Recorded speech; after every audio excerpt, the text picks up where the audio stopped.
తాకట్లో ఉన్న మీ బంగారాన్ని విడిపించి ఆ రోజు ఆన్లైన్ రేటుకి కొంటాం. Sharma gold company. బడ్జెట్ అనగానే సామాన్యుడు ముందుగా చూసేది ఏది తగ్గింది ఏది పెరిగింది అని. మరి బడ్జెట్ 2026 ఎలా ఉంది? ఏ ఏ వస్తువులు తగ్గుతాయి, ఏ ఏ వస్తువులు పెరుగుతాయి, సామాన్యులకు వచ్చిన లాభం ఏంటి? పూర్తిగా ఈ వీడియోలో వివరాలు తెలుసుకుందాం. లోక్సభలో కేంద్ర బడ్జెట్ 2026-27ను ఆర్థిక మంత్రి నిర్మలా సీతారామన్ ప్రవేశపెట్టారు.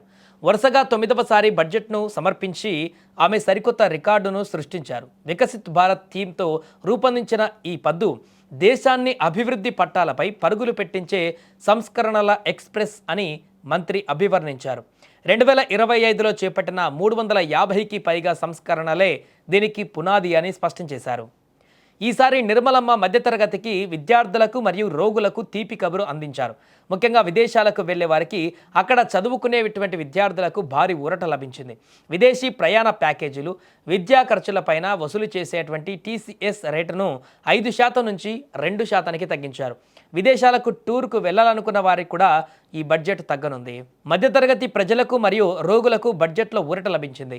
క్యాన్సర్, డయాబెటీస్ వంటి ప్రాణాంతక వ్యాధుల మందులపైన పన్నులు తగ్గించడంతో వాటి ధరలు దిగిరానున్నాయి.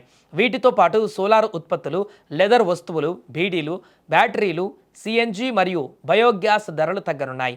EV బ్యాటరీలు సహా స్మార్ట్ ఫోన్ దిగుమతులపైన సుంకం తగ్గించగా వీటి రేట్లు దిగిరానున్నాయి. సీ ఫుడ్స్ తగ్గనుంది. EV బ్యాటరీలు, sports equipment, solar panels, microwave ovens, lithium battery components, aircraft పార్ట్స్లు తగ్గుముఖం పడతాయి.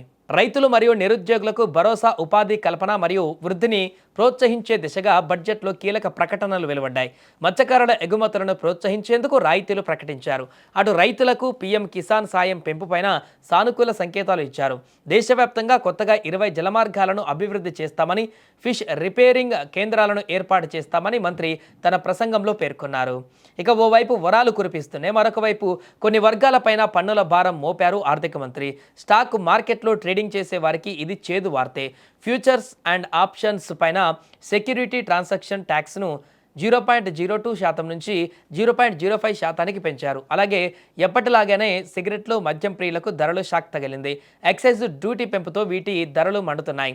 మరోవైపు పాన్ మసాలా, కొన్ని రకాల ఖనిజాలు, స్క్రాప్ పైన పన్నుల ప్రభావంతో ఆయా రంగాల ఉత్పత్తి ధరలు పెరిగే అవకాశం ఉంది.